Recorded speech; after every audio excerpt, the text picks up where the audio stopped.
कोई भी इंसान अगर आपसे सच्चा प्रेम करता है तो किसी भी परिस्थिति में वह आपका साथ निभाएगा, चाहे आप कितने भी गरीब हों। इंसान का प्रेम परिस्थिति का मोहताज नहीं होता है। इसलिए अगर सच्चा प्रेम हो तो वह एक वरदान के समान है। वह आपकी जिंदगी आसान कर देता है। आपको अपने आसपास की सारी चीजें अच्छी लगने लगती है। लेकिन हमें यह बात भी समझनी चाहिए कि सच्चे प्रेम को पाने के चक्कर में हम अपने परिवार को दुख नहीं दे सकते। इसलिए हमें कोई भी काम करने से पहले अपने परिवार की मंजूरी लेनी जरूरी है। हमारी आज की कहानी भी इसी भावना पर आधारित है, तो चलिए शुरू करते हैं आज की कहानी। चंद्रकला नाम की एक लड़की जंगल से होकर अपने घर जा रही थी। चंद्रकला अत्यंत सुंदर थी। किसी भी इंसान को कोई चीज जरूरत से ज्यादा मिलने पर उसे उसका घमंड हो जाता है। इसी तरह चंद्रकला को भी अपने सौंदर्य का घमंड हो गया था। और दूसरी ओर चंद्रकला के परिवार में पैसों की कोई कमी नहीं थी। इसी वजह से वह अपने से गरीब इंसान को या तो बेइज्जत करती या फिर बुलाती ही नहीं थी। इसी वन में एक साधु महात्मा थे जो अत्यंत क्रोधित स्वभाव के थे। अगर कोई इंसान उसे राह में मिल जाए और उसे प्रणाम न करें तो उसे इतना गुस्सा आ जाता था कि वह उसे श्राप दे देते थे। दुर्भाग्य से चंद्रकला भी वहां से गुजर रही थी जहां पर साधु रहते थे, और हमेशा की तरह चंद्रकला ने भी साधु का अनादर किया, उसे प्रणाम नहीं किया। ये बात देखकर साधु को बहुत ही गुस्सा आया और साधु ने चंद्रकला को श्राप दे दिया कि तुम अंधी हो जाओगी। साधु का तपोबल इतना था कि साधु का श्राप तुरंत फलित हुआ और चंद्रकला ने अपनी आंखें खो दी।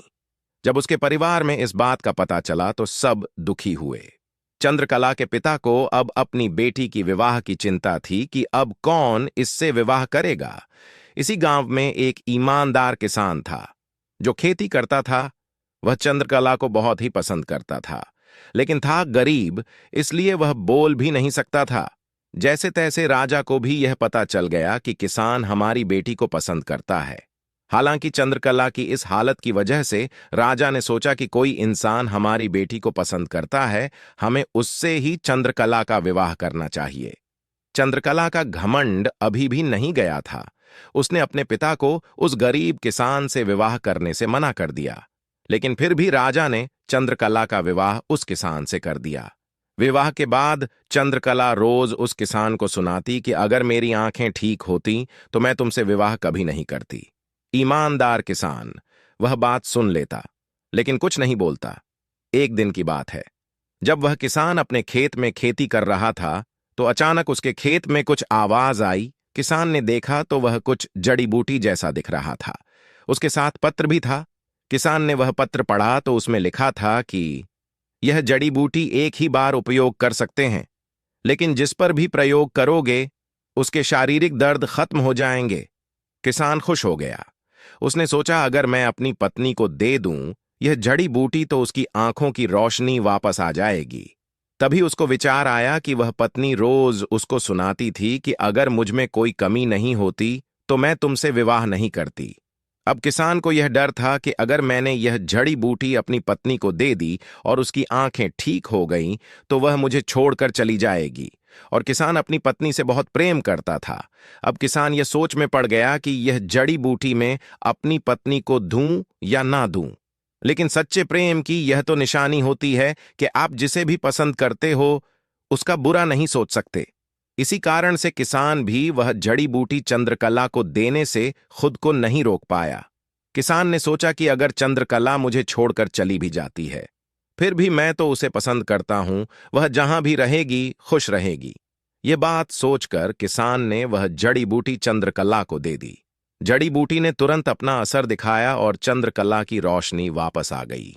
अपनी आंखों को वापस पाकर चंद्रकला को लगा जैसे उसे नई दुनिया मिल गई है। जब जड़ी बूटी की सच्चाई के बारे में चंद्रकला को पता चला तो उसे अपनी सुनाई गई बातों पर दुख हो रहा था। अब चंद्रकला का हृदय परिवर्तन हो गया था और वह किसान से बोली, मैं आपको कभी भी छोड़कर नहीं जाऊंगी। और इस तरह चंद्रकला को भी सच्चे प्रेम की कीमत समझ में आ गई। और इधर राजा को भी इस चमत्कार के बारे में पता चला। राजा ने खुश होकर किसान को अपना आधा राज्य दे दिया। तो दोस्तों, जब हम कोई अच्छा काम करते हैं तो हमारे साथ भी जीवन भर अच्छा ही होता है। इसीलिए अच्छा काम करना जारी रखना चाहिए, क्योंकि खराब काम करने से आपके साथ भी खराब ही होता है। और सच्चा प्रेम वही होता है जिसमें त्याग की भावनाएं होती हैं। अगर आपको हमारी यह कहानी पसंद आई तो लाइक, शेयर और सब्सक्राइब करना ना भूले। हम आपके लिए ऐसी ही कहानी लाते रहेंगे। धन्यवाद।